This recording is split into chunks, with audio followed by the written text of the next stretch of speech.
अगले 90 दिनों में केमिस्ट्री के अंदर 10 आउट ऑफ 100 से 75 आउट ऑफ 100 बिल्कुल पॉसिबल है। आओ देखते हैं।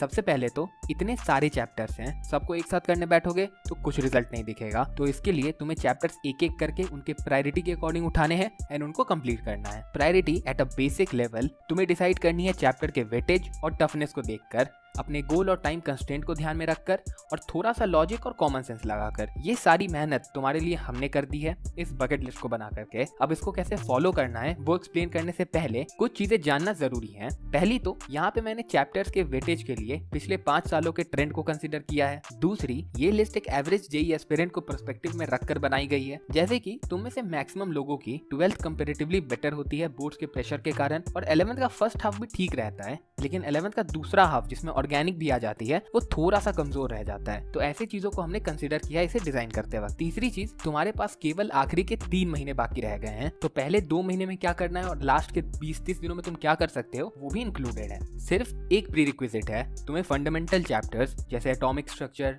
केमिकल बॉन्डिंग, पीरियोडिक प्रॉपर्टीज और मोल कॉन्सेप्ट के एटलीस्ट बेसिक्स पता होने चाहिए। स्कूल में भी पढ़ा हो तो चलेगा। अगर ऐसा नहीं भी है तो जैसे जैसे वो कॉन्सेप्ट्स आते जाएंगे तुम्हें उन्हें साइड से करते जाना है। अब चलते हैं अपने बकेट लिस्ट पे। अब यहाँ तुम देख सकते हो कि मैंने सभी चैप्टर्स को 3 बकेट्स में डिवाइड किया है एज पर देयर प्रायोरिटी।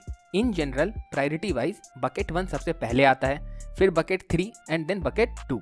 एंड आइडियली तुम इन सारे चैप्टर्स को एटलीस्ट मेंस लेवल पर कवर करना है और प्रैक्टिस के लिए इनके प्रीवियस ईयर क्वेश्चंस बनाने हैं। लेकिन अगर तुम टाइम कंस्ट्रेंट को लेकर सिर्फ बकेट 1, बकेट 3 और एक P block group 15 to group 18 भी अच्छे से कर लेते हो तो तुम लगभग 80% सिलेबस कवर कर लोगे। ऑनेस्टली ये काफी अच्छा खासा पोर्शन है जिससे तुम अराउंड 70 तो स्कोर कर ही सकते हो। अब तुम पे है कि तुम्हें अपने सिचुएशन के अकॉर्डिंग कैसा प्लान करना है। जैसा कि तुम देख सकते हो मैंने बकेट 1 और बकेट 2 के चैप्टर्स को ब्लॉक्स में अरेंज कर दिया है। इसे तुम 3-4 चैप्टर्स को एक साथ कंप्लीट कर सकते हो। बाकी तीनों बकेट्स के वेटेज मेंशन्ड है। एक चीज ध्यान देना, जिन चैप्टर्स को मैंने स्टार मार्क किया हुआ है वो वैसे चैप्टर्स हैं जो अभी अभी नीट के सिलेबस से रिमूव हुए हैं। जब तक जेईई के लिए सिलेबस अपडेट नहीं आ जाता है एनटीए की तरफ से, बेटर यही रहेगा कि तुम इन चैप्टर्स को साइड में रखो।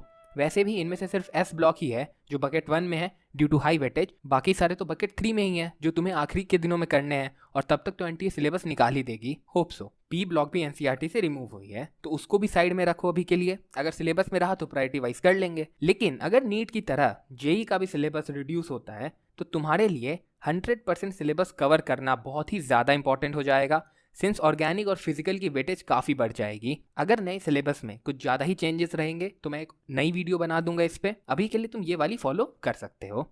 अब बात है चैप्टर्स कवर करने की तो ये वाली वीडियो परफेक्ट रहेगी।